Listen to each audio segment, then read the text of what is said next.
Assalamualaikum warahmatullahi wabarakatuh. Alhamdulillahillazi arsala rasulahu bil huda wa dinil haq liyuzhirahu 'alad dini kullihi wa kafa billahi shahida. Asyhadu an la ilaha illallah wahdahu la syarika lah wa asyhadu anna Muhammadan 'abduhu wa rasuluhu la nabiyya ba'dah. Allahumma salli wa sallim ala nabiyyina Muhammad wa ala alihi wa ashabihi ajma'in, amma ba'du. Sahabat Lembakum dimanapun berada, tema tausiah kita kali ini adalah tentang orang-orang yang mengalami kebangkrutan di akhirat. Orang-orang yang mengalami kebangkrutan di akhirat. Suatu ketika Rasulullah SAW pernah memberikan peringatan kepada para sahabat, pernah memberikan sebuah warning kepada para sahabat tentang keadaan di akhirat kelak. Rasulullah menjelaskan kepada para sahabat agar di akhirat kelak jangan sampai menjadi orang yang muflis. Jangan sampai menjadi orang yang muflis. Kemudian Rasulullah bertanya kepada para sahabat, menanyakan tentang pemahaman para sahabat tentang definisi muflis itu. Kata Rasulullah, Atadrunal muflis? Atadrunal muflis? Ya. Apakah kalian mengetahui siapakah orang yang muflis itu? Siapakah orang yang termasuk kategori al-muflis itu? Al-muflis itu dalam bahasa Arab artinya adalah orang yang bangkrut, ya. Artinya adalah orang yang bangkrut. Orang yang bangkrut itu tentu saja adalah, kalau dalam pemahaman kita saat ini, misalnya adalah orang yang asalnya dia itu banyak harta begitu, kemudian tiba-tiba hartanya habis. Nah, itu kan bangkrut, ya. Misalkan dia adalah seorang pengusaha kaya misalnya. Seorang pengusaha kaya terus tiba-tiba usahanya hancur gitu ya, bisnisnya hancur, bisnisnya kolaps gitu. Kemudian kan kita menyebut dia bangkrut gitu. Asalnya banyak harta menjadi hilang hartanya, menjadi berkurang hartanya begitu ya. Nah, ini hal yang disebut dengan kebangkrutan dalam pemahaman kita hari ini begitu ya. Nah, Rasulullah bertanya kepada para sahabat tentang al-muflis itu. Jadi al-muflis itu dalam bahasa Arab artinya adalah orang yang bangkrut. Rasulullah menjelaskan kepada para sahabat yang memberikan peringatan agar di akhirat kelak jangan sampai menjadi orang yang bangkrut, gitu maksudnya.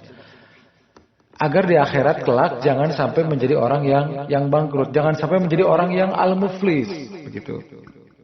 Nah, kemudian Rasulullah bertanya kepada para sahabat, Atadrunal muflis? Apakah kalian tahu siapakah orang yang muflis itu? Siapakah orang yang rugi di akhirat itu? Begitu. Kemudian ada sahabat yang menjawab bahwa orang yang bangkrut adalah orang yang itu tadi sama seperti pemahaman kita ya. Jadi orang yang banyak harta, kemudian dia menjadi berkurang hartanya, menjadi hilang hartanya. Orang yang mungkin asalnya bisnisnya sukses, bisnisnya besar, tapi kemudian bisnisnya hancur begitu. Asalnya kaya, kemudian dia jadi miskin begitu. Nah, itu kan pemahaman bangkrut kita. Dan ada juga sahabat yang menjawabnya seperti itu kepada Rasulullah. Nah, kemudian Rasulullah memberikan penjelasan bahwa orang yang bangkrut itu bukanlah orang yang berkurang harta seperti itu. Ketika di akhirat kelak adalah orang yang ketika dia itu ditimbang amalnya, kata Rasulullah, dia itu banyak amal kebaikannya, amal ibadahnya banyak, begitu ya. Ini orang yang muflis ini, orang yang bangkrut ini. Ketika dia ditimbang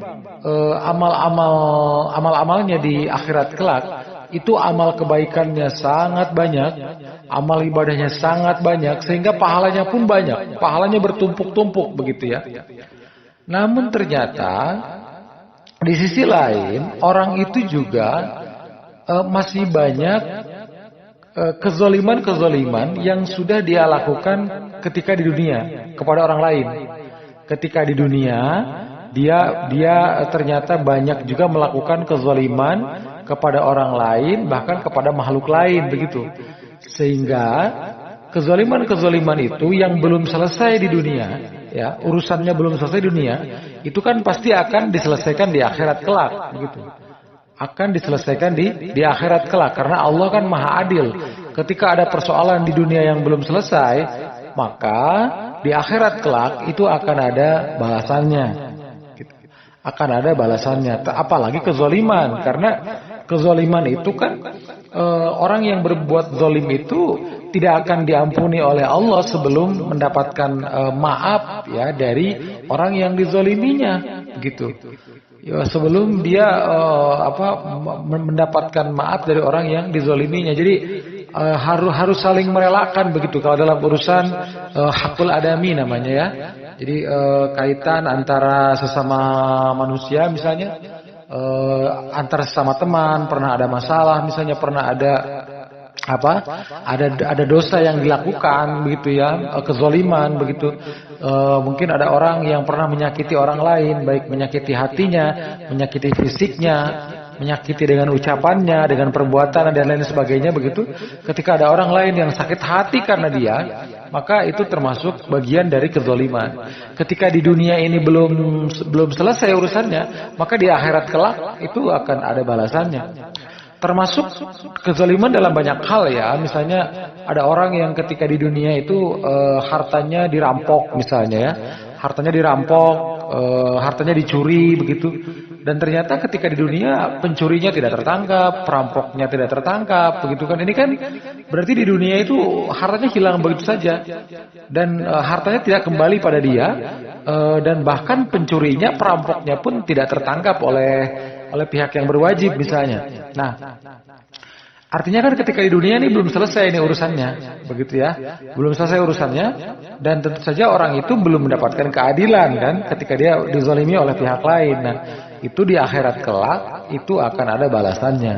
Itu pasti ada balasannya karena Allah Maha Adil kepada seluruh hambanya. Allah tidak akan membiarkan ada hambanya yang mendapatkan kezaliman, kemudian kezalimannya itu tidak diselesaikan sampai ke akhirat. Jadi pasti di akhirat itu akan ada balasannya, akan ada penyelesaiannya terhadap semua kezaliman. Jadi mungkin di dunia orang berbuat zalim tidak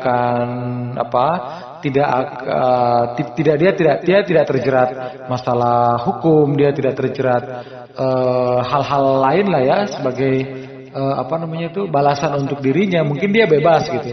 Orang yang berbuat zalim ketika di dunia mungkin dia bebas, tapi jangan menganggap bahwa di akhirat kelak akan bebas, karena di akhirat itu pasti akan ada balasannya tanpa kecuali begitu. Karena kezaliman ini kan hal yang sangat luar biasa begitu, harus dihindari oleh kita semua. Bahkan Allah Subhanahu wa taala sendiri itu kan dalam hadis qudsi kan jelas ya. Inni haramtu zulma ala nafsi, begitu.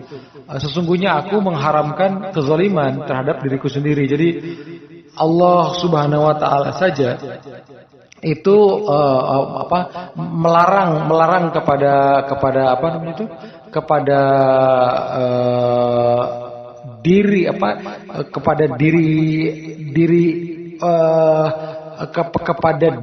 diri zatnya begitu, itu terhadap kezaliman. Jadi Allah itu tidak akan berbuat zalim kepada hambanya, seperti itu begitu. Jadi kezaliman itu bukan hanya larangan kepada makhluk, kepada hamba-hambanya. Bahkan Allah sendiri itu melarang kezaliman dilakukan oleh zat Allah sendiri begitu.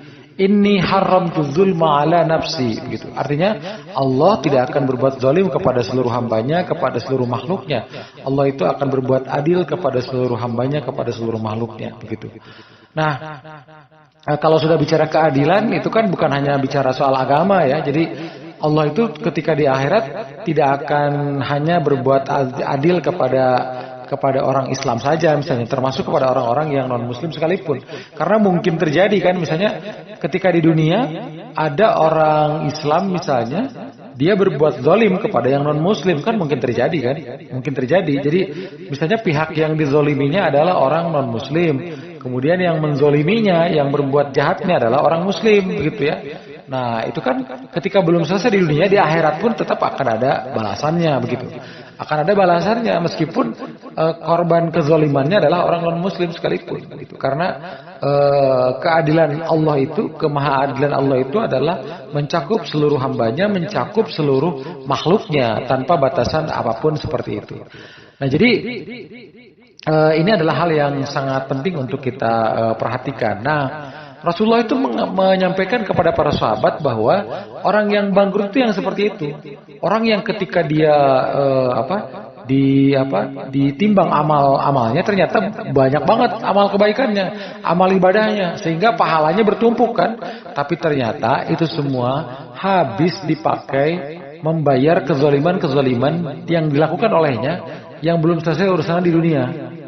Jadi misalnya orang itu mendapatkan pahala sholat, pahala puasa, pahala zakat, pahala ibadah haji, dan berbagai pahala kebaikan ya, pahala sedekah dan lain sebagainya begitu. Tapi ternyata di sekitar dia itu banyak juga orang-orang yang dizolimi olehnya, yang belum selesai urusannya di dunia, yang sakit hati karena ucapannya, yang sakit hati karena perbuatannya, yang sakit hati karena apapun begitu perbuatan dia ketika di dunia, dan belum selesai di dunia, di akhirat mereka akan